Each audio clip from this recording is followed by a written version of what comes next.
Azozwa, makambo sangisa makambo politique, na makambo nzambe, moi je regrette. Il faut, il y a des fois, azana politique, mais atika la peine homme spirituel.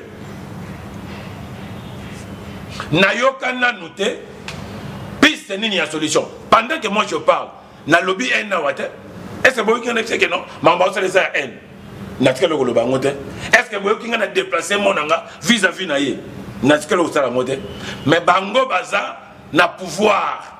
Il y a qui mieux à traiter, batonde ba traiter. Même au Konzamboka. Mais ça la manque na mboka na biso. Il y a comment na montazo vanda. Tant confondre la démocratie na libertinage. La démocratie elle la libertinage te. Au institution mboka tu peux au étaler makambo na ye na place publique le roi camarade na yote. Vous pouvez faire une analyse où ils ont la limite na yo. Mais où il y a bango limite les soutiens, il parle de choses pas confirmées. Il y a certaines choses où le bawa akeba bako landaye lobby pour la diffamation. Il confirme les choses là na télévision loba. Il faut avoir preuve tangible. Tu as des numéros de tous les services appelés à arrêter. Il ne faut pas venir d'ici. Moi, je ne suis pas dans Katamaka. Prison, attention, je vais me fâcher. Pourquoi tu vas dire tu vas venir pour m'intimider? Non, je vais intimider. Tu sais combien de personnes qu'on a arrêtées? Ils sont morts, tous ils sont morts. Tu vas venir m'intimider ici. Tu vas en prison. Merci beaucoup. Tu viens m'intimider si on va t'arrêter. Si on m'arrête, ça va faire quoi? Si je meurs aujourd'hui, Rossi est mort. Combien de gens sont morts avec des personnes? Si moi je mets ça va faire. Alors tu veux m'intimider qu'on va t'arrêter? Est-ce que toi tu me connais? Depuis que moi je connais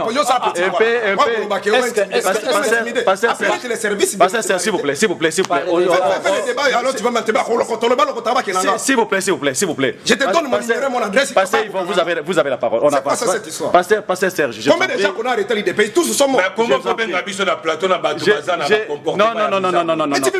Vous savez, vous êtes tous des pasteurs. Maintenant, mais il te passe le bord. Non, je vous en prie. Quand on a fait avec toi l'émission, pourquoi il m'a intimidé? Il est convaincu que j'ai appelé les services, tu es de l'Union sacrée. Non, on avance. Pasteur Yvon, vous avez la parole. Vous êtes pasteur, s'il vous plaît. S'il vous plaît, pasteur, vous êtes pasteur. Pasteur Yvon, c'est pasteur Yvon. Non. Un peu d'apaisement. Non. Moi je peux te connaître. Je vous en prie. Non. Pasteur Yvon. D'abord depuis moi je parle de Fayou. Pasteur Yvon, on est tu es là, tu attaques Fayou, tu es de même niveau que Fayou. On est folie, s'il vous plaît. C'est toujours comme ça avec vous. On est folie, s'il vous plaît. Nous sommes en pleine émission.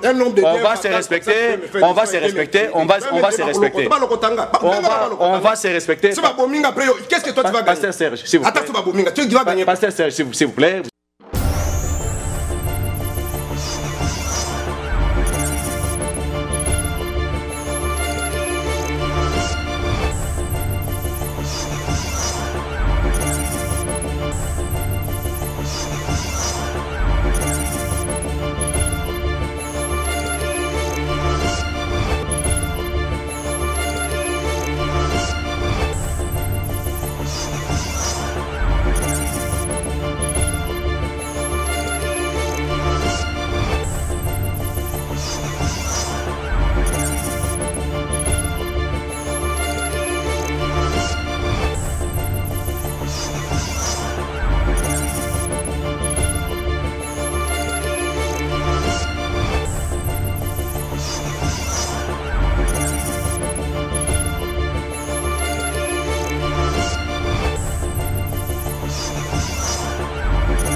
Ce beau pays, le Congo de nos aïeux, Kinzonzi, la palabre africaine. Unissons-nous, peuple congolais, la main dans la main, pour bâtir ce beau pays, le Congo de nos aïeux, Kinzonzi, la palabre africaine.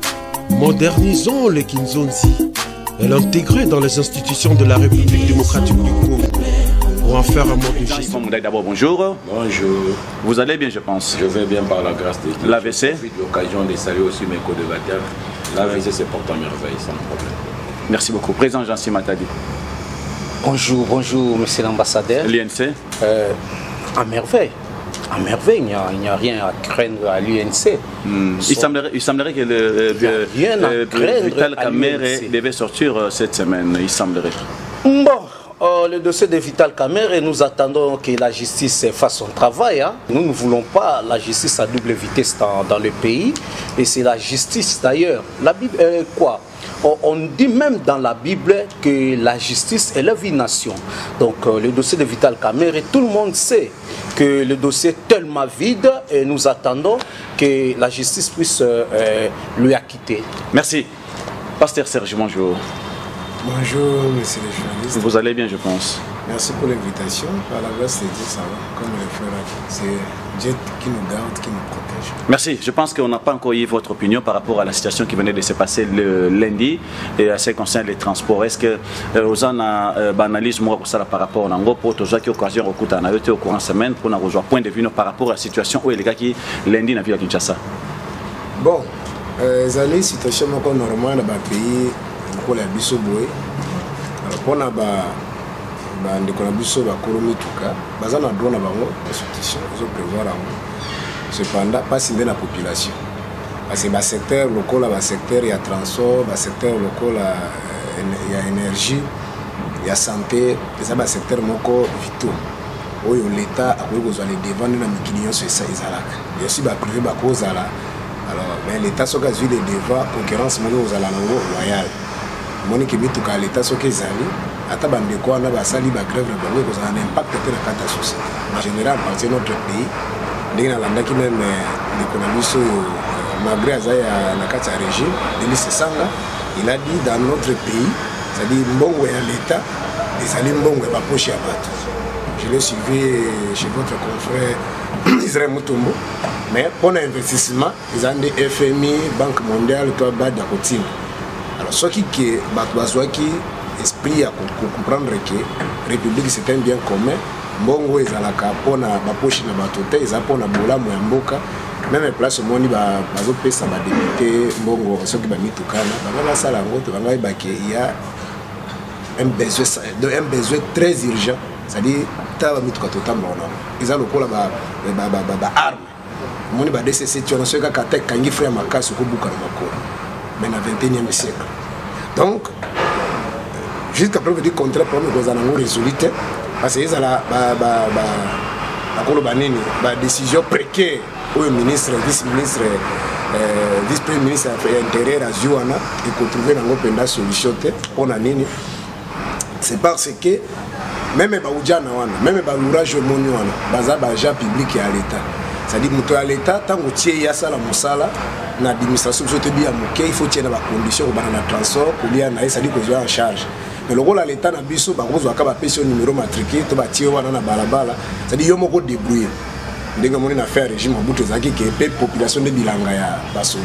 Alors, tu peux pas débrouiller parce que ceux qui nous rajoutent, ils ont un salaire entre nous, tous les basoda, alors ndomoni bango pe basala ka chauffeur pe ba yebike bo ata na zanga mikandate le supreme faut ka ko soigner na ma lourage wana moi 500 na ezala yango mona ko tele même na kati ya balabala ça dit c'est un problème complexe de pona ko style sa yango mais ba décision so bazwa ni ko sila to komona kaka ini semaine de ekozonga nango parce que ba lourage ba ko songela kaka ndenge ba lobaka to za ba préviter mais ni ba lobaki basala ka makelemba parce que lo lenge pe bango obika yango wana de ba chauffeur pe ba ko sala kaka mutu makali parce que kuna pe mukolo mutu kana besoin ça nini ba benga so ba versement wana donc situation ko zala kaka de pona ko résoudre problème oyo te pona aussi ça wana na kanisio moni biso ba mesuso to vandi kota ba chango mais avant ba transcrire ils sont doit être honnête biso na ba gambela na ba ville ezalaki mituka chango abela ka isuta va ba transcrire ezalaka ba kobeta ka signe ba ebike au monde ba to kota tina ba fenêtre mais tant au transcrire yaki au monde ça ini et diminuer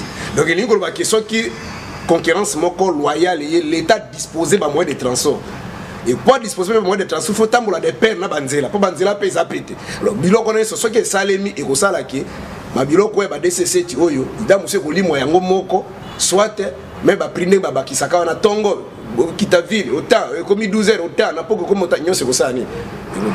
Merci beaucoup. Je pense qu'on venait de m'apprendre qu'il y a le comédien Kadiombo qui venait, il est décédé. Tout le monde, c'est comme vous le connaissez fort bien. Donc il a commencé à faire des émissions politiques sur YouTube, mais hélas, Aouti Kotikabiso. Merci. Président Yvon Mundadi, Nalinga il a démarré directement dans le dossier Matata Pogno. Matata Pogno aujourd'hui, Azali plutôt en surveillance dans le niveau résidence naïe, au lieu Azala arrêté. Comment vous avez analysé un peu ce dossier? Cela montre que justice en Mboka Nabiso est instrumentalisée. Donc justice en Mboka Nabiso est libre et Rosala Moussala Nabango. Donc voilà, dans l'ingina, ça n'a pas rectification à Outikoloba. Paix à son âme, notre frère Mars Kadiombo. Azak comédien, mais comme bon moi déjà analyste politique au yakota na kata musala musala na ye na bosolo o ya dénoncer kama kambu mingi ya mabe o ezo salama. Je crois qu'ozo akufeli biso sotoye biango paix à son âme. En tout cas na mboka na biso toti kabato batala libre ya ko s'exprimer. La démocratie ezo senga ete mutu ceux qui sont d'accord l'opinion naïe et ça d'accord non ya bino ce n'est pas bon que nous dimissions dans ma case, c'est pas que nous dimana ma case était mutu ça libre il y a certaines penchants côté ya monique non makambo eza malam donc ceux qui a moni dikamomo kama be quelque part à pour dénoncer ceux qui a pas dénoncer ceux qui a dénoncé d'ailleurs Marc Diomba a été visité chez lui à la maison ba panza qui presque moi studio naïe surtout alors à cause de makambo na ndeko bela na 3 heures du matin à Tigi Bissopé à son âme n'a présenté mes condoléances plus attristé dans la famille naïe ainsi que na RDC mon bateau père de Mutumo Kazaki pour faire analyse mon camarade politique et à bandeko donc ça biso nantela. Mais ce qui concerne le dossier à Matata Mponyo, je vous ai dit que je crois mon amboka Félix Antoine Tshisekedi Tshilombo a joie justice à mboka Tchango na pochina été Matata Mponyo. Je vous avais dit l'autre fois dans la émission l'interpellation et ça arrestation t l'interpellation bataille juste on a posé il y a certains détails au on va innocent donc mais si on est coupable on ne peut pas interpeller une personne seulement quand voilà ce qui l'état n'a pas arrêté preuve suffisante ou impliqué dans la quantité catégoriquement faut mais le lot a sali mais va trouver que dans un premier temps il faut bâtir ça investissement il y a Mukemi comme à niveau yo pas que nous comme dénicher va charge au badagi non contré mais dans l'entretemps mon amboka Matata Mponyo azalibanda azotambola malgré tout cela c'est un homme libre donc voilà. Merci président Jean-Cy Matadi. Vous en avez dit le barreau par rapport à ça. On avait invité aussi Vital Kamerhe comme ça mais tant que n'a raison à Timbala mort bakenda directement Kinolelo. Merci ndeko ambassadeur. Oebi toza koloba pour le peuple congolais ayo kabiso et puis banalize biso tozali kosala bango pe basala kayango omoni tango procureur général procureur près à cour ya cassation atindaka liboso réquisition pour na ndeko na biso Matata Mponyo le sénateur. Alors bureau ya Sénat bazwa ki réquisitoire ba interroger ki ndeko Matata Mponyo et puis ba leka ki na vote to ebi biso nyonso ke Sénat ba boyaki ko kondimake ndeko na biso ke na justice. Alors oyo ami balé oyo ba uti ko tinda o batinda la ki na procureur près à la cour constitutionnelle ezalaki réquisitoire o etalaki indemnisation ya ba victime ya zarianisation ana ezali koloba ete tango président Mobutu azwaki babiloko ya ba étranger apesaki na bana mboko mosusu ba okolo biloko bakendeki basepelaki te balobaki ete il faut bafuta bango. Alors démarche wana ebandaki na 2010 tina 2013 tolandaki réquisitoire ya procureur alobi ete kobanda 2010 2013 ndeko Matata Mponyo abimisaki misuna kesi ya l'État. 110 millions de dollars américains et puis 27 millions euros, je crois. 27 millions comme ça, euros. Alors, tant que babengaki a lobby na bureau Sénat, que vous payez 4 jours.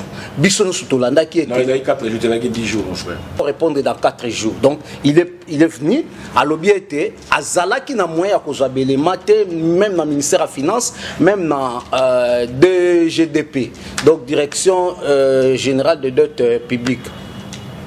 Mais, tant que babengi lundi, à Kei, à Sambi, à Zungi. Mardi, à Kendekite, avocat Bakendeki. Subitement, Tolandi, après audience à mardi, que Aza a signé dans la résidence surveillée. Oui, parce qu'on n'est pas un sénateur. Mais là, on a moi, si on est militaire à Sénat, il y a sénateur ou il y a député, il y a autorisation de la justice à ça, ceux qui sont militaires, on est là, pour baloba qui était hier, à cause de la mapete, il faut signer dans la résidence surveillée. On est là qui mardi. Alors, tout comme on a pourquoi, mais levé.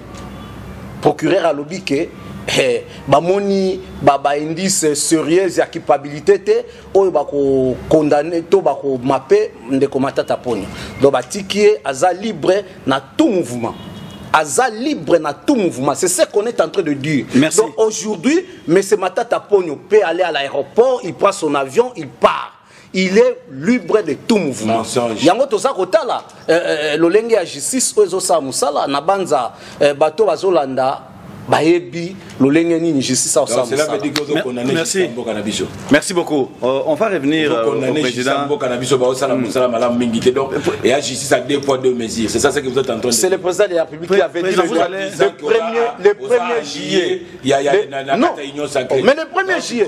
Le 1er juillet, le président de la République a dit la justice à double vitesse. Et le président a félicité l'IGF qui fait le travail de la justice. Ce n'est pas moi. Vous allez parler. C'est le président de la République. Pasteur Serge, est-ce que vous avez des analyses à faire par rapport à la situation à Matata Ponyo? Merci beaucoup. Si je pouvais dire un mot, j'ai beaucoup d'estime pour mes co-débatteurs, mais je souhaiterais que les débats soient un peu dépassionnés, puisqu'il y a déjà quand même qui nous suivent. S'il y a des choses à rebondir ou peut-être à requalifier, à nettoyer, lorsque vous avez la parole, vous pouvez le faire. Je crois que ça sera bien le cas. Au contraire, on va commencer à faire des jeux de ping-pong, ça va peut-être arranger les débats. Okay. Bon, par rapport au dossier à Matata Ponyo, ndenge tulobaka na ba émission nyonso isika soto le kaka ndenge toza bolingo na mboka na biso, on peut pas imaginer Matata Ponyo na auta potote. Matata Ponyo na abotama na ekuna ya koya te. Matata Ponyo be azaki héritier te. Atanga na ba campus yawa azana ba collègue na betidia ba professeur apese cours ba yebi abande ko ya université te ceux qui bourgeois. Mais vieux Matata Ponyo azalaki même na ministre na finance ti na ndenge okoma na vie azana ngole dans un pays sérieux. Il y a d'abord un principe de la redevabilité. C'est-à-dire que tout ce que sali na misala ya l'état vous allez babengi il faut que ne koloba ezana ngoma bete ezali kambo ya malamu plus que mon api biloko ya sali. C'est-à-dire université ya sali na bité congolais moko ko so makoki puis c'est ba mingi na mboka mse za kaso mutakomi na gestion ya chose publique nda komi na ba ONG. Et ba ONG na omone kufuta mbongo ba mboka ko sakala te. Mais soka za libanda ba ONG ngondire yakate. Alors ce qui peut qui pouvoir ici bah on est mingi ça gagner et si là bon ils appellent moi pas c'est pas mais ce qui dérange ce qui cloche c'est où na maele mukinga na zanango ebi ke Matata Ponyo fille un premier ministre na cause la premier ministre tu as un assistant bengaka exécutif ezali bicéphale, c'est-à-dire il y a le chef de l'État et le premier ministre, mais le chef de le premier ministre c'est lui le coordonnateur, il est motali redevable liboso même à parlement car ça dit nini conseil des ministres, ils ont le président public. Dans l'hypothèse du président public, ils ont le premier ministre à l'année. À qui qu'on apprécie, c'est qu'on préside. Ce qui ont dit dossier, c'est ce qui dérange d'autres Congolais au balingi injustice, parce que l'injustice appelle toujours la violence. Et l'ingé kolobanani. Le régime au bande corruption, ce qu'on a dit bien, Congo bazolanda biso, makamonion se zoleka avec Salema. Ce qu'on a dit parlementaire debout, va quoi annoncer déjà.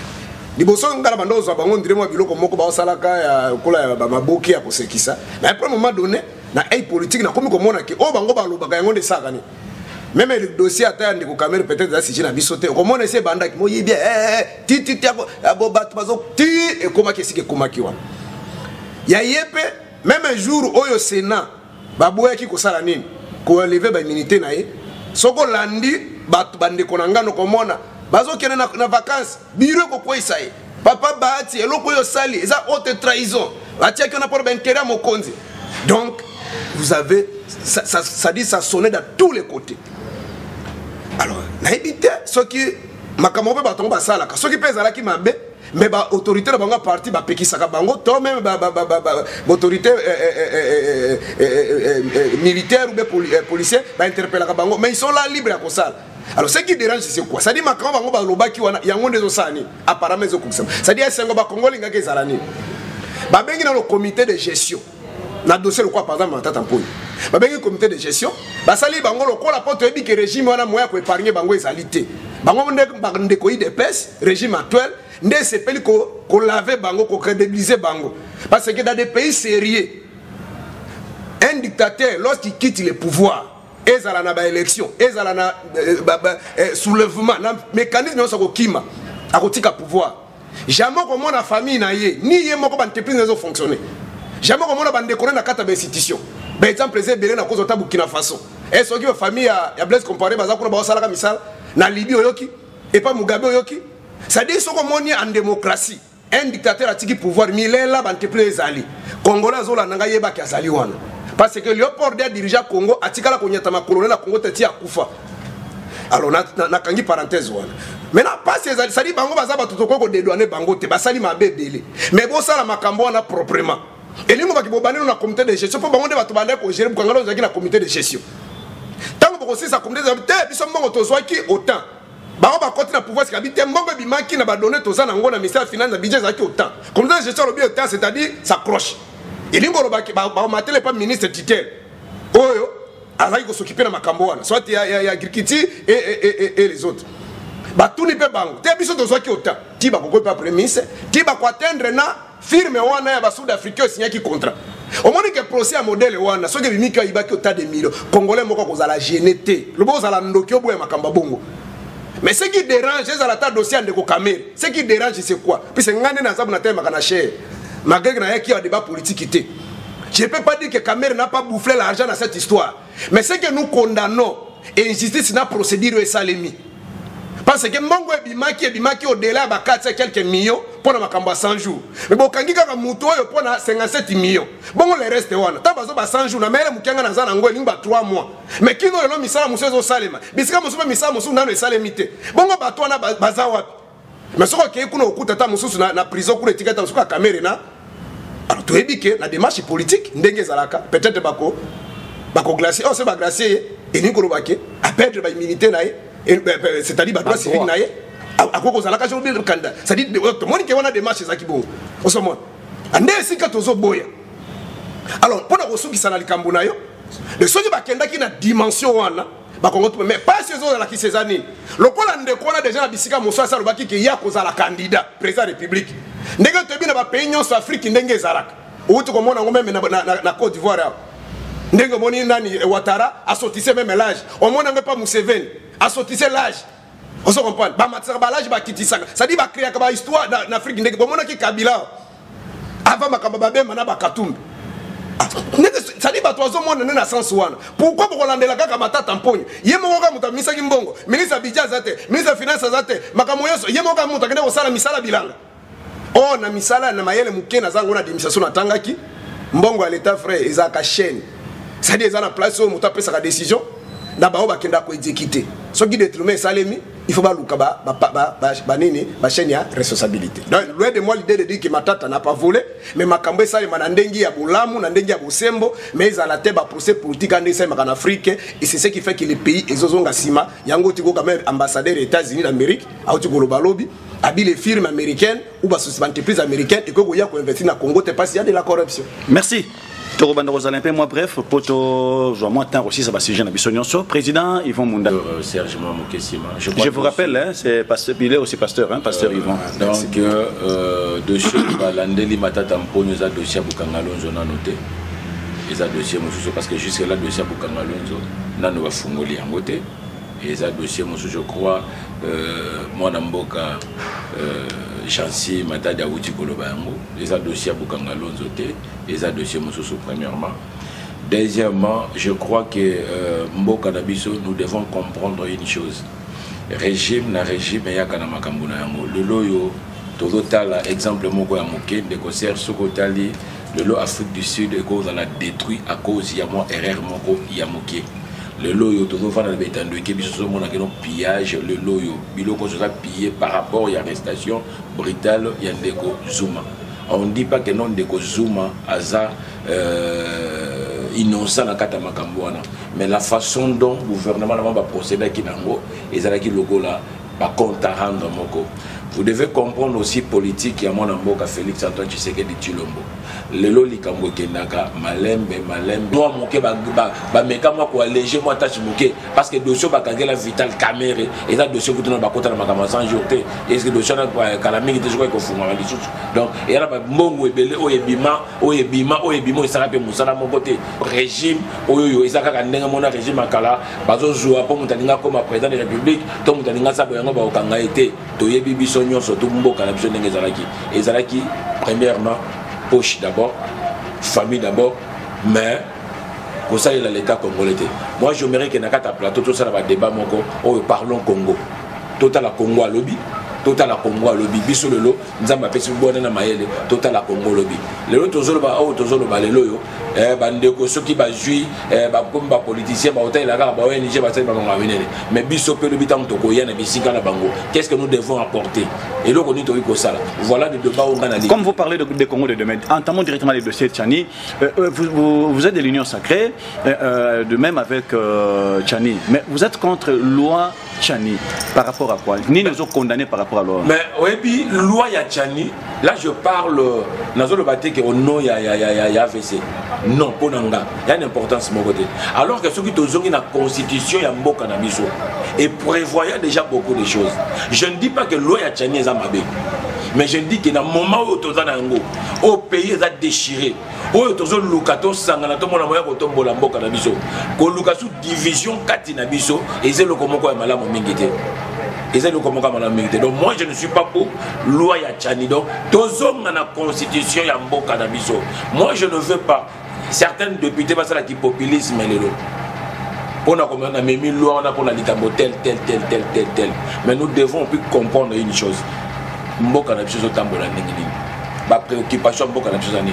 Nous avons beaucoup de choses lelo oya ko sala en dehors ya loi ya Tchani. Nous tous on a des défis ébélés il y a pour relever en dehors ya dossier ya loi ya Tchani na de Kontingi pololo. Donc moi je ne dis pas que loi na yeza mabe mais je trouve que non pour le moment loi wana ils en ont la place loi wana peut-être la mikologoya mais tout sangana tout na bon koto tonga Congo parce que Congo le dans nango moi na mboka Félix Antoine Tshisekedi Tshilombo akuti mboka oyo a hérité mboko na ba moyen nango le photo ça les photos tombola le lo bato bazo décrier partout et c'est donc le lo to bundana to tombola kitamboka na biso par rapport ya ba loi oyo ya pour diviser biso pour tabola biso. Merci président Jean-Cy Matadi. On soaza kolanda biso ayoki et que président Yvon awuti koloba yango que mwana mboka Vital Kamerhe bakangai na dossier 100 jours te bakangai na makambo ebele bientôt la dossier ko fongwama. Alors oyo biso toza koloba pourquoi moto bokangi na dossier wana te boza ko tchaye une année na prison, une année et 2 mois aza na prison oyo bokangi dossier oyo biso to ebité ndeko iti koloba que bakangai na dossier à 100 jours te mais ngana kolobelo ko mona peuple congolais il faut to ebelo ko moko boy na mboka na biso moto nyonso azalaka sima ya peuple balingaka eti soki totali na 100 jours président de la République a pesi programme d'urgence à 100 jours. Ndeko pasteur Serge 100 jours c'est-à-dire ezalaki kaka expression à Koloba mais ezalaki te que misa nyonso c'est na 100 jours. Biso tozui 440 bis na 100 jours. Tu suis gratuité d'enseignement na 100 jours. Basso de moutons na 100 jours. Banzele zo kosalema na 100 jours. Alors les lots moi na mboka ivo ayeko lebisa ngai ke kamere bakangai na dossier 100 jours. Merci beaucoup. Na loi ya Tchani na banza biso sotolandi makamonenge za ko salema. Parce que zali était porteur ya loi wana na ensemble de contingi pour nous honorable. Mais à quoi il faut défendre loi té? À quoi il faut défendre loi wana té liboso ya ndeko Christelle Vanga? À quoi quitter ce qui bolanda qui est? Donc nenge biso toza ko loba lelo monde eza village planétaire. On a raison à opinion na yo mena. Opinion na ngai ezali boye. Tingi pululu aza kozongi sabiso na Deutéronome 17:15. Menga na nina tuna. Na nyango aebisie ete moto ya botami kaka na mama congolaise, papa congolais az étranger. Nana aebisie. Donc ezali faux débat lelo. Pour la population opinion na ngai ya naza ko pesa na population to sala keba bato bauti FCC baye na union sacrée soki total makambo baza ko sala na kati ya union sacrée apparemment baza na moi eloko moko na CC eza na importance te. Merci. Na sengi pe merci na honorable Mboso ndenge avandisi yango alobi na session ya septembre nde bako étudier yango batika na makambo wana toke na makambo eza essentiel pour na peuple na kolobela ko moko député ba député nyonso wana tolandi ministre économie ndenga za ko potana na bato afek o la député place soigner za wapi ezati tolandi comment ministre santé za ko potana na ba morgue na banini o la député na bimi po aloba donc ba député baza na intérêt na bango baza ko landa donc population totinda ki bango po bango nde ba bénéficier peuple azwa eloko mokoti. Merci beaucoup président Jean Simatadi. Pasteur Serge Alobi, président Félix Akutaki Mboka ezalaki malamu mingete ezalaki na libulu je pense ya Moulaye ainsi de suite. Une habité analyse noko ça par rapport nango et puis deuxièmement pour na dossier Tchani si vous avez aussi un mot à dire là-dessus. En plus les cambo libulu na lobaka na so moni bandeko ya régime actuel baye na balie na bango o mboka ezaki libulu tuna bango libulu ezaki combien de mètres tant bino be bomona ezaki combien de mètres sikondenge bino bosi buvandi wana 2 to ke 3e mande bosi bobo zipi combien de mètres etikali combien de mètres poto yeba ki soki to tikeli bino tami kolona ba mètres etikali bosane moi discours wana Mobutu tanga yaki nango pa azoba bako bazairo à l'époque il a utilisé le même discours ay mboko Léopold dina ba belge ni babuma. Les Belges ont une fortune là extraordinaire. Le port ils ont trouvé ça ici. Moi, je n'ai rien.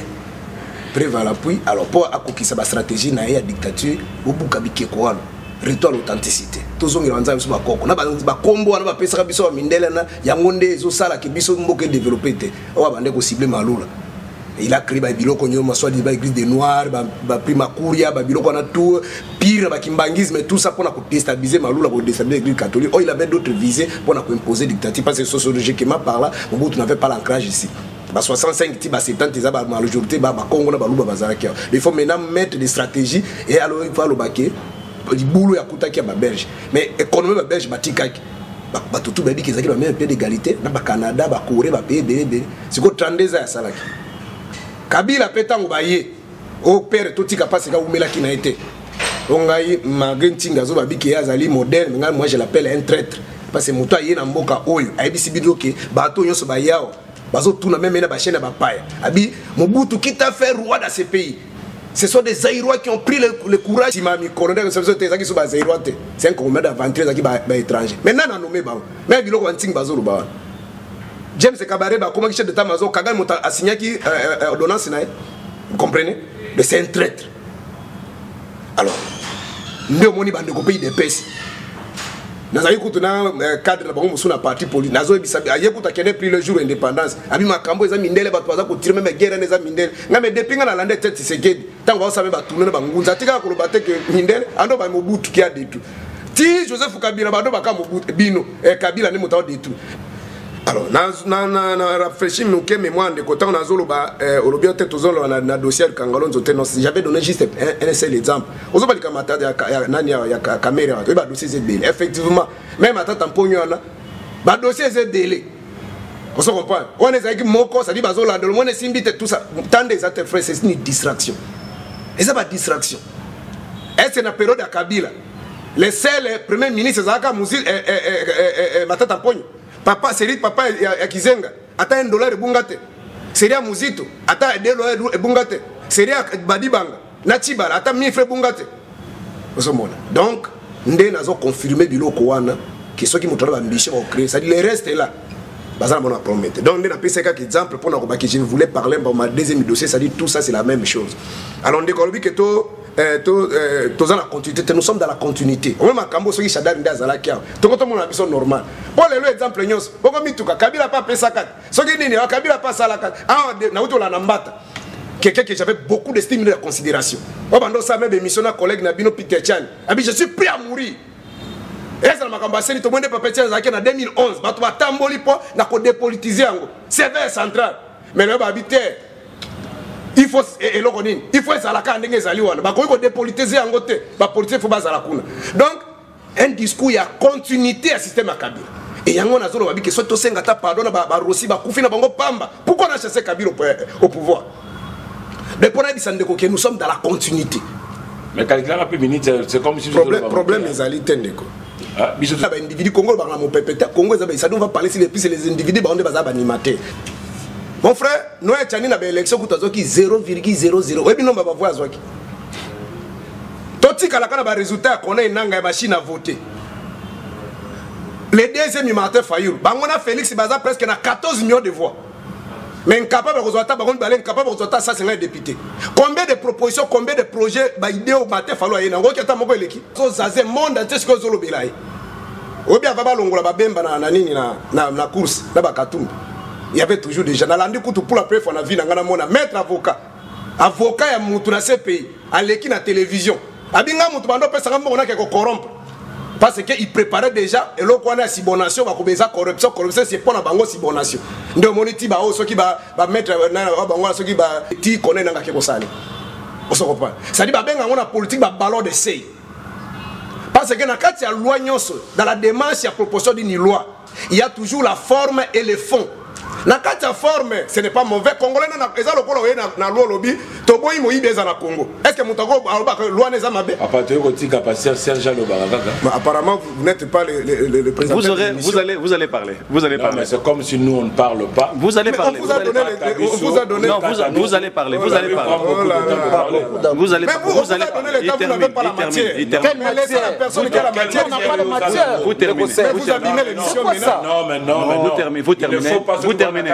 Pasteur Serge, vous terminez. Mais là, vous êtes en train de débrouiller. On m'a dit que vous êtes pasteur. Et là, tu es en train de déplacer le mot. Mais vous me dérangez.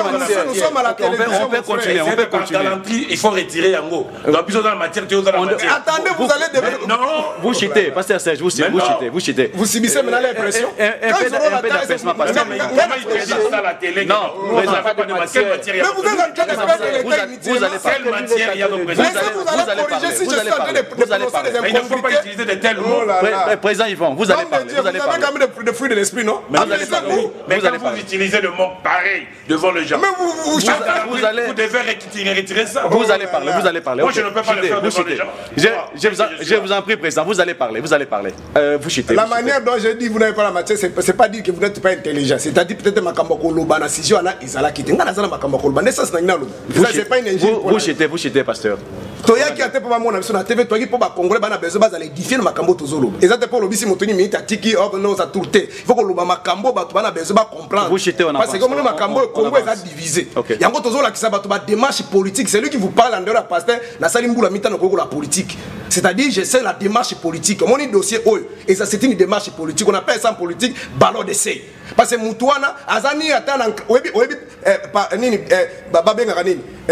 chaise nationale, top provincial. Même Ezawa. Ça dit, si on connaît les Kaboyeba, qui a un impact sur le monde, Tiba RF, ma chaîne internationale, Zolo Belango, ça dit, il y a des gens qui sont derrière lui. Alors, si on a Zolo dans la forme il n'y a pas à discuter parce que les Congolais sont normal à cause de la dirigée dans l'étranger. Merci. Mais l'idée à Noël Tchani, tant azoloba, azoloba likamboya père et mère.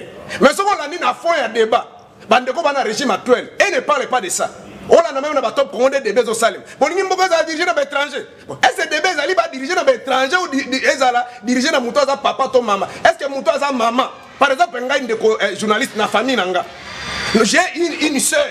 Oh, papa nazali chinoise. Atie maman, atie sœur na biso zemi aza chinoise, aza chinois atie zemi akenda na ye, moi na yebi ni papa yebi ni baibika maman. Comme ba pesa papa ça dit membre de la famille. Est-ce que vous comprenez? Baka bongo ezali lésion. Donc muto nazali à cause de la responsabilité. De Noël Tchani azali plus pro, azali plus limbisa, azali plus ça dit que na lobani. Le quoi Noël Tchani azali papa maman ba congolais. Azala patriotisme ko le kama madunda. Oh papa nazaki malien. Oh sacrifier vie pour mboka. Ça c'est un débat inutile pour terminer. Ils sont allés même plus loin pour utiliser le verset biblique. Parce que dans la contre l'enfant, on a déstabilisé la dans les fonds maintenant. Tango mutabanda ko yamba ba kongo bazolanda biso ndo yamba ba candidature. On se comprend. Pour na ko ba ke muto aza congolais, to congolais te. Alors ça non ndengeni. C'est pourquoi ba onye so bazana mo mayele na mutu ba biki baza ko viser ba métier. Parce que d'abord pour le temps ko yebi que papa na so te maman na étranger. Mais ba nyamure ngonde ko président public ba ke baza ba congolais. Tango ba dans Kaboli Afrique, na conférence de Berlin en 1885. Dans 9 pays frontaliers. Toza toujours na Congo, bazali na Congo, bazali na Congo Brazza. Toza bangalo bazana, ça dit partout. Nous avons des ceux qui mutomoka ye Mushagarusha par exemple, il y a Rwandais. D'abord des apôtres à carte d'électeur frais. OK quand on a $10 ba kopesa yo, ba tielo ba territoire. Si quoi bisa muto azali na ko banda ko recevoir ba nini, ba dossier. Après ba ndenge ni ke muto azali papa na azali étranger aza maman na bando pesa ngona. Donc, ce qu'on continue dans les fonds, c'est un débat inutile. C'est-à-dire qu'on est en train de viser politiquement. D'abord, en tout cas, musique à tout, je ne peux même pas les soutenir. Mais on est en train de viser la personne. C'est clair. Merci beaucoup. Merci, pasteur Serge. Président Yvon, vous avez la parole. Je pense qu'on n'est pas venu ici juste pour discuter. Banderoiso Landabiso, partout, na Kinshasa, même na Porto Bazo Landabiso. Tu as quelque chose à rectifier ici ou bien on peut évoluer? Nexon, je crois, tu passes à débat et belé. Je crois que ça m'a qu'un co-débatteur a traité Bandegone qui va dans la matière. Ce n'est pas parce que vous avez mingi dans la matière.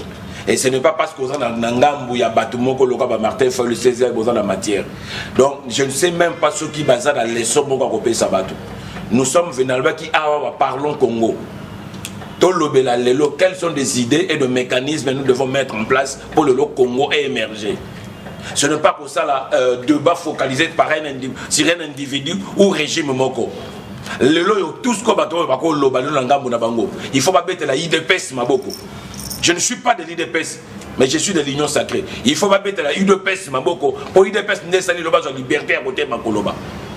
Parle Martin Foy. Qu'est-ce que Martin Foy a fait dans la Katamboko? Martin Foy lui-même dans la télévision de Bakeno, école Azali, école il y a Etienne Tshisekedi. Yelelo. Mais tout le monde autour de moi a vu la Kinshasa donc wana zalaki maele yona zaki muto bonya wana zaki muto ba ko se pencher na ye mais le loyo ba sune loko mon côté. Comment se fait-il que nous le loyo régime yé et zo emporter les pas à régime mususu? Mais c'est trop méchant. C'est trop méchant. C'est irresponsable makamone ngwana. Moi, je ne suis pas venu ici pour viser un individu ou dans le bapon parce que le loyo, le bina koko mesika wana. Tant qu'on mesika on a peut-être même changer par langage à Kouloba. Mais le mécanisme nous se nie pour apporter les lots pour mboka na bishebima. Voilà la raison pour laquelle moi je vous dis que non. Heureusement na mboko yo tozo président lokola Martin Fayoluti. Le président a souvent un discours à Pamba, menacé dans ces moko et le comment va longuer sa tête de l'eau. L'opposition, tout ça, l'opposition dans la républicaine, c'est plus mieux. Mais quand on a tout ça, l'opposition radicale, même le mot radical. Tout ce que les gens battent ça, la bien dit. La solution, c'est tout le monde. Alors, ils présenter Ninyango. Na projet n'a sorti, il y a crise. À ça, la Nina Katuana. Louani nango Martin Fayulu ça même pour ba ele kata na kata dit Louani o ba bike non asala ba loi belé mon colonie nango a présenté ngo api a présenté ngo baboyi ba dit que non loi oyo ye nango proposition loi oyo oye nango to boyi yango présenté ngo api et si ka mon côté et sur la télévision ton s'intéresse le ka bango la chango et ce qu'on va beta ba concert mais ce qui l'autre lingi mboka le Congo et mata le Zido Martin Fayulu azanango le Zido Kamer azanango ba ido yo musique azanango les autres personnes bazanango to yé to sangani mais moi na mboka mokonza mboka attendre le boko papa tunyo surtout c'était pas question que nous osa moké to osa pété po yaté yelo yo dossier wana ya ba pourcentage c'est déjà révolu le président tozana actuellement na Katamboko c'est Antoine Félix Antoine Tshisekedi de Chilombo qui et là, on ne prouve pas que Martin va gagner quelle élection. N'a pas voix ni non. Derrière, par rapport, il y a pas condition à 7 qui n'ont pas 62%. Ce sont des bêtises on a dans la télévision. On va ça les qui populisme pour le gars Bachabamoka. Je regrette amèrement n'a pas propos de connaître sali. Donc ça n'a pas pour débattre rebelle. On n'a jamais entendu Moutazo Balabaninga de connaître que non, pas dans la matière, dans la matière. Donc ça veut dire qu'on a qu'à plateau, c'est lui le plus intelligent, celui qui a la matière. Et non, c'est là, c'est là que nous chiter. Il faut dire si à sali 5 ans pour avoir quoi politique. Ba combo ezalaka kala. Tout le monde a ba fonchi. Tout le monde a ba dokolo. Tout le monde a ba lusakivana. Ba kombo nezala ki soko moni lelo yo au monde que entreprise vendre ya bana mboka est-ce que lelo ba kombo nezalaka et kobaka ba bed ba soki banani lelo yo to bana kombo na ba entreprise amener no ebi que non entreprise oyo eza ya Serge o eza ya Jansi Matadi o est-ce que ezalaka lisusu lelo yo tozo mona lelo yo marché o to benga kazanto na biso ki no kufa au détriment ya ba supermarché parce que les hommes politiques baza simana yango. Est-ce que c'est une évolution de l'eau? Dans le but de l'eau, dans le 21e siècle, on a 207. Moi, je condamne avec ferme. Et l'eau, quelles sont depuis sa solution? Oh yo yo. Je vis voir même dans niveau à Pascal. Moi, il a des idées. Aïe, na marche na Pascal. Batoboli épine. Atiki marche à côté de la carte. Beaucoup fout à pine nangai. On se comprend. Le lot, il y a un problème avec Martin Fayulu. Non, non. Na Pascal boko futa pine na ngai ezawa na teto e na ngona kata plateau toza na posa lelo mwana mboka Félix Antoine Tshisekedi Tshilombo akoka na nyonso tout mais ezaba ido biso banaliste politique to vala na télévision tozo pesa e n'est-ce pas pour na ko critiquer to lo badango suki sawana to mata to kita Congo eza héritage na biso le loyo eza Félix Antoine Tshisekedi Tshilombo lobby pouvoir éthique à l'éternel te ya part ya Nzambe akosa la tana ya kokende soki le longa na tche ba koka njam ba bâton dans le roue a réussir té OK tamie akosa la 10 ans na ye to 12 ans na ye to 13 ans na ye aleki lobby Martin Fayulu la ye bango pe ba sali bloc moko ba lobby to ko tche kronka njam na ba bâton dans le roue a sali 5 ans 10 ans ya elo côté lobby pe vital caméra ye Tokosuka wapi na Congo. Nous devons parler Congo. To vendre tout de même table tout le monde a moyen d'akole.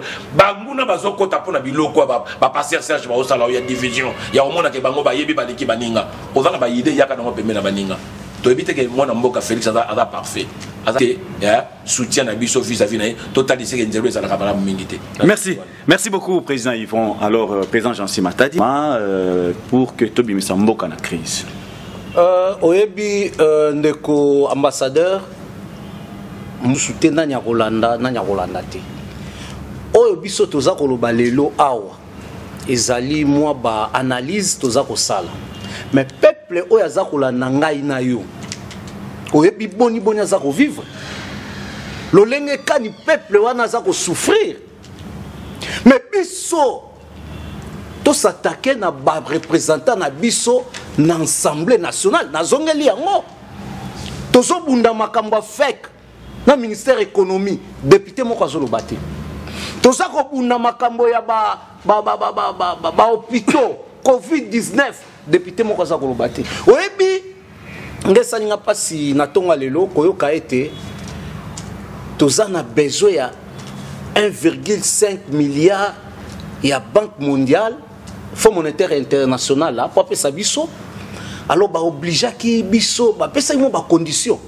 que non il faut tout ça la retraçage il y a 360 millions il y a Covid et puis président à Longola 3 administrateurs oya nomaki et puis na yoki lobby ni sa to ba démissionnaki eza soni pona moka la biso donc peuple congolais tous à la distraité biso nyonso il faut tous à la sima ya mokonza mboka ndenge ndeko na ngai iva lobby moto na moto aya na idée et d'ailleurs le président de la République qu'est-ce qu'il a dit unité à Congo il faut tous à la uni tolanda ba loi chanité tolanda ba presse pengete ba comme le bono ba kotika un glissement na 2023 qui leur a dit que na 2023 élection zati basi ba bandi yango déjà débat donc biso tozana posa peuple congolais lobby aibake héritage oyo batikeli biso batikeli ye na bakoko na ezali Congo alors piste de solution zani to senga na ministre économie lokola lobaki ete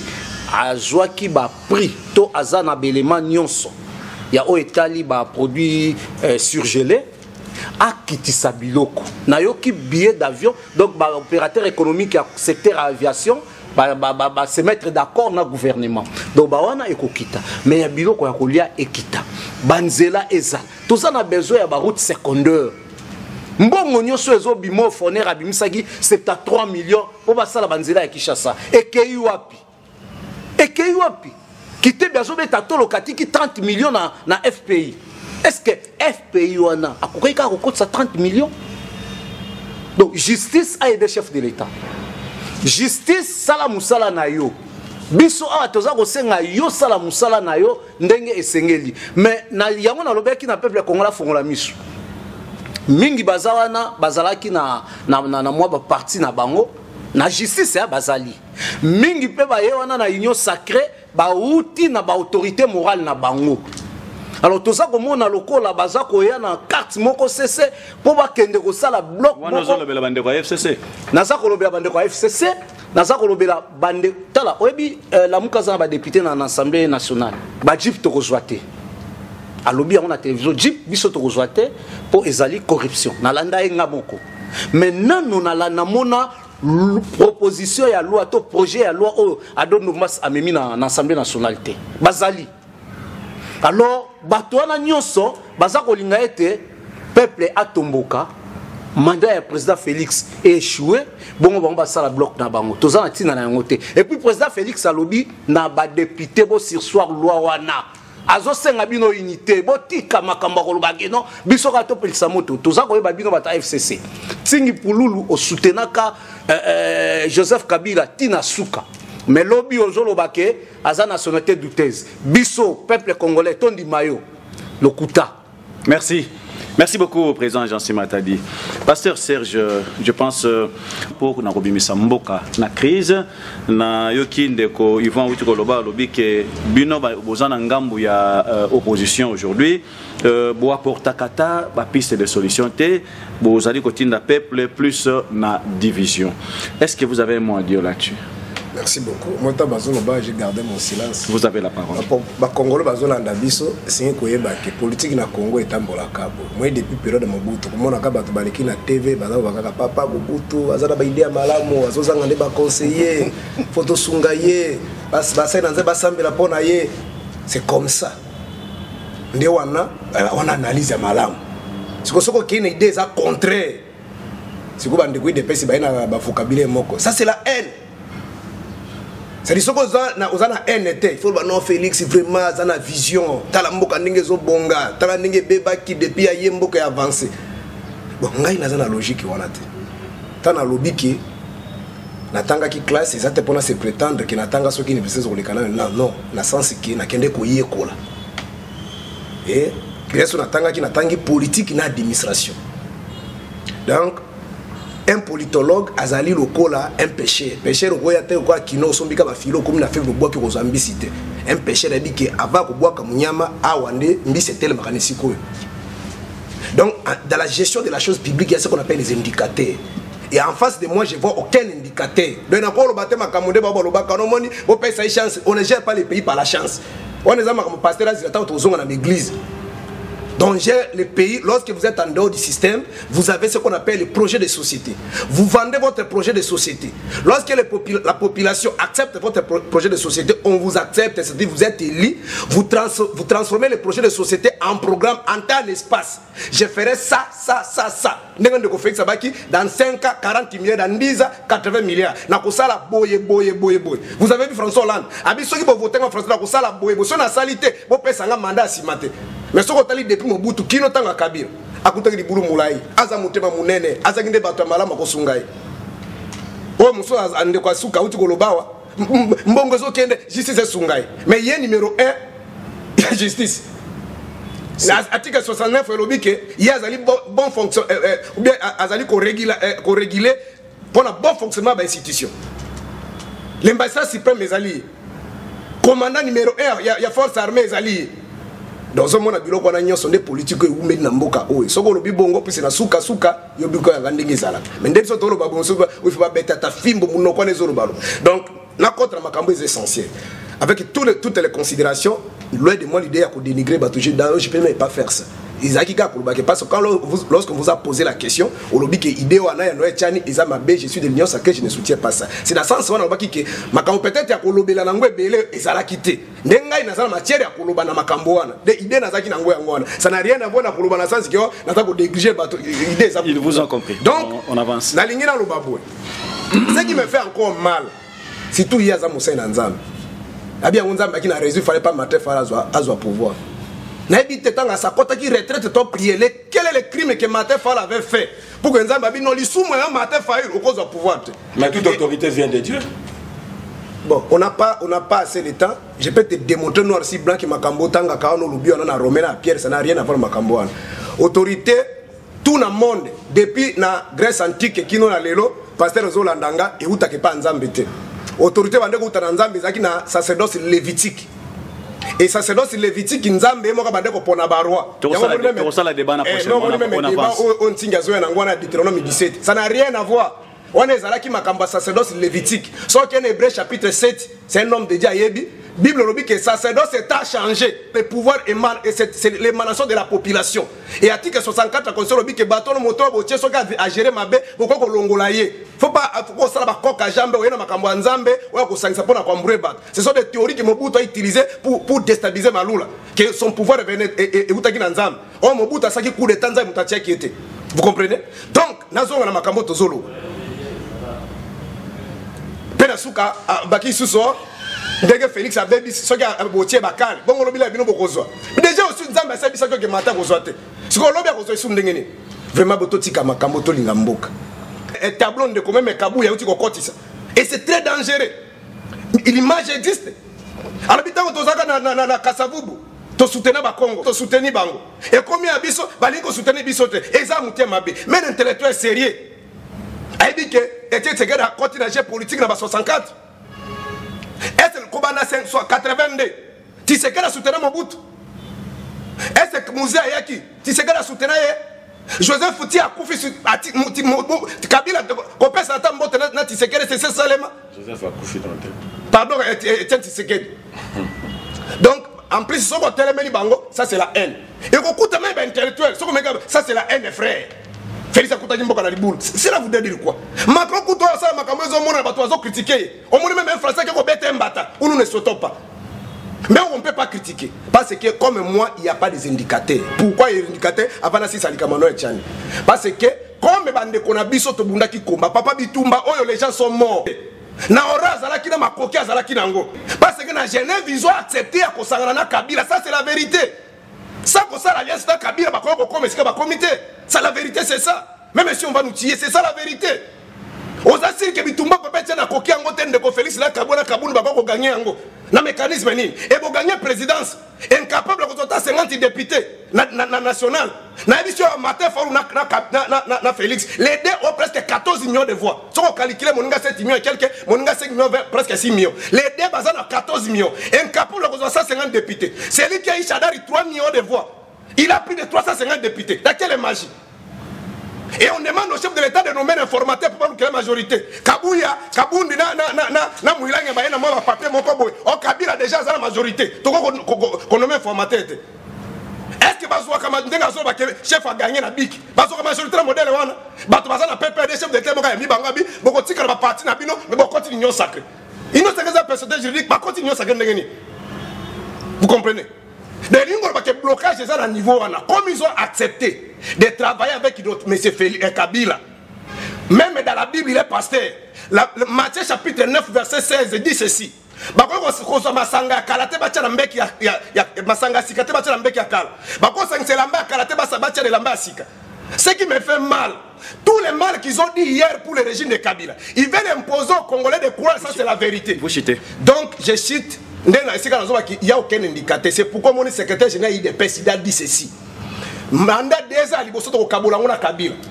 3 ans tika to Kabola na Katum na Bemba yoza communicologue oyebi eloko ni ndialuba il a dit que c'est un échec c'est pourquoi lobi boy bon pesa biso chance na 2023 ça dit il a déjà démontré que c'était un échec vous comprenez à Jeune Afrique a dit on a 2 ans même la seigne mo ça qui l'a interdit de ba yebi que na 2023 ndenge bazo préparer seni na bango na coup constitutionnel bango pe bakozo ba député lokola Kabila salaki pour que wana ba gérer bango moko bazala suna ba pression te ya ba négociation à ce moment là ba komena système bazala ngo même majorité azolo ba wana eza majorité ya keba parce que ko basculer kaka na minute oyo ozo comprendre de baza ko lengela yango moni ba jipe yaki donc nazo si ça lika Manuel Tchani pona koloba boy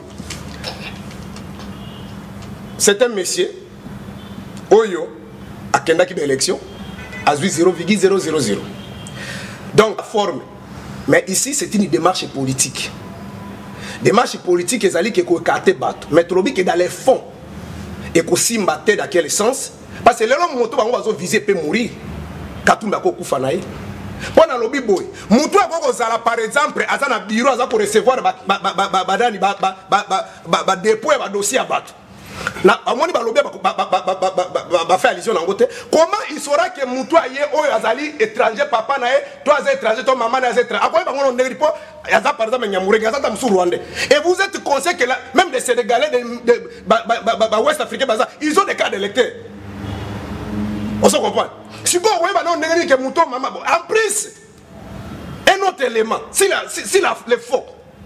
Qu'est-ce qui prouve dans quoi que mutu soki nda azali papa na azali papa na maman congolais nda kolinga mboka ba tout même question les gens na top Congo azoloba incapable de répondre et pour terminer il a dit même des choses on ngana zala ki hésité alors que Kasavu nda diriger ki mboka bien Muzenda diriger ki mboka bien a sauté Joseph dans Mobutu na Joseph a sauté bango Félix est là diriger bien mais pour l'information qu'on va la biso pe ande kontingi le 2 juillet 1960, Brackman, Azan vivant, a profité, journaliste belge. Alors que le Parlement belge votait qui budget à 7 millions d'euros. Ils ont corrompu des dirigeants congolais. En commençant la tête, c'est Kasavu. Ils ont corrompu ces gens-là pour que comme à niveau jusqu'à ce que Babomine ne connaisse pas. Bassou ces ali Brackman a profité contre la Google information ali bongo donc ba pesa bango 7 millions pour ba panzana c'est pourquoi le président Kasavu a des choix c'est-à-dire le premier ministre on bazala qui dans système parlementaire c'est-à-dire loi bande pour diriger bango qui loi en Belgique en Belgique c'est le premier ministre qui est comme le président de la République le roi est là il est comme le président il règne il ne dirige pas quelle qualité le président de la République avait pour déchoir le premier ministre c'est pourquoi le premier ministre qui le président il a déchu le président de la République c'est comme ça des autres bandits c'est pourquoi comme ça bacanisation comment il peut dire que Kasavu a bien géré il a bien géré par rapport à quoi pour dire que quelqu'un qui voyage dans son na caisse à l'état on a bien géré Mobutu a fait coup d'état pour l'année pourquoi les Congolais ont accepté coup d'état Mobutu donnez-moi tous les historiens Mobutu a fait le coup d'état en 65 aucune manifestation pardon pour l'année parce que les gens d'accord on se comprend et nous volons que Mboka ezalaki mulele vous allez parler mais là Mokema Isika ça fait mal quand on parle comme ça fait mal président Yvon Mosolo il y a 2023 nato combien moté nazo baté raison penza otojo ki mambango pona robeta li solo ya élection en 2023 isa penza nini puisque nato komi même pas na katikati 2023 bazo beta li solo nango parce que za na mwana mboka moka vanda ya revara comme mokonza mboka oyo da mokolo ya comme mokonza mboka oyo yena ba colite na ye na bato bachaka makele mingi na télévision de mboke bonga donc pona ye ba konzo ba vanda ka nesika baza baza maël était yenda pour apporter solution. Voilà la raison pour laquelle babeta masolo ya au monde de concert ça ko peso ba piste solution te ko bimisa mboka. Lui parle seulement na makambo leka na ba erreur bato ba sala na makambo susu. Mais soki bango baza bato boanya pe maël lelo. Mais baba na ko laksa ba étaler sur la place publique lelo. Ba piste solution ni to ko bimisa mboka na biso.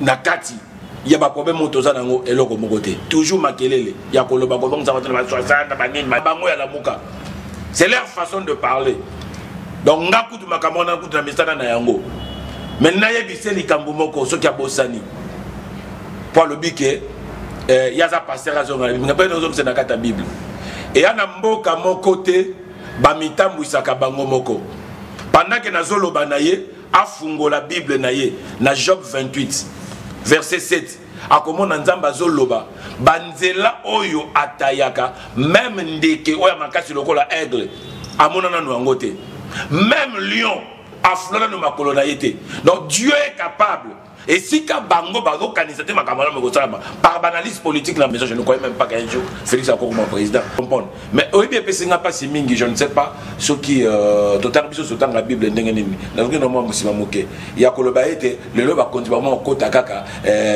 na élection na ba élection pas bien que ezana bana mususu ba botama déjà ne loko na kati na bango ezana aucun démon de l'enfer ko étouffer yango ndenge ya zana il a sa destinée oyo bakoko toucher ngote parce que nzamba za pesa yango soki azo ignorer makambo wana azo joie makambo azo sangisa makambo politique na makambo nzambe moi je regrette il faut il y a des fois azana kana politique mais atika la peine homme spirituel nayoka nanute piste nini ya solution pendant que moi je parle na lobby en na wate est-ce que vous qui n'êtes que non mamba ça les en natika le koloba ngote est-ce que vous qui ngana déplacer mon nanga vis-à-vis na ye natika le sala ngote mais bango baza na pouvoir ya kimia ya ko traiter batonde ba ko traiter même au konzamboka mais ça la makana mboka na biso ya komona montazo vanda to confondre que la démocratie na libertinage la démocratie elle ko la libertinage te au institution mboka tu peux au étaler makambo na ye na place publique le roi camarade na yo te vous pouvez faire analyse aux la limite na yo mais où y a bango limite des les soutiens il parle de choses pas confirmées il y a certaines choses où le bawa akeba bako landa lobby pour la diffamation il confirme des choses na télévision loba il faut en avoir preuve tangible. Oh, tu as des numéros de tous les services appelés, arrêtez. Il ne faut pas venir d'ici. Moi, je ne suis pas dans Katamaka. Quand on a prison, on a couffé. Et tu sais, c'est que les Bakangais combien de fois. Attention, je vais me fâcher. Attention. Pourquoi tu vas dire tu vas m'intimider? Non, je veux intimider. Tu sais combien de personnes qu'on a arrêtées? Ils sont morts, tous ils sont morts. Tu vas venir m'intimider ici. Ils sont en prison. Merci beaucoup. Parce que tu vas m'intimider ici, on va t'arrêter. Si on m'arrête, ça va faire quoi? Si je meurs aujourd'hui, Rossi est mort. Combien de gens sont morts? Si moi je mets ça à faire, alors tu veux m'intimider qu'on va t'arrêter. Est-ce que toi tu me connais? Depuis que moi je connais la politique, s'il vous plaît, s'il vous plaît, s'il vous plaît. Alors tu vas S'il vous plaît, s'il vous plaît, s'il vous plaît. Je te donne mon numéro, mon adresse. Pasteur Yvon, vous avez la parole. On a pas cette histoire. Pasteur Serge. Combien de gens qu'on a arrêté les pays? Tous sont morts. Vous savez, vous êtes tous des pasteurs. Mais il te passe le bord. Non, je vous en prie, je vous en prie. Quand on a fait avec toi l'émission, pourquoi il m'a intimidé? Il est convaincu que j'ai appelé les services, tu as de l'union sacrée.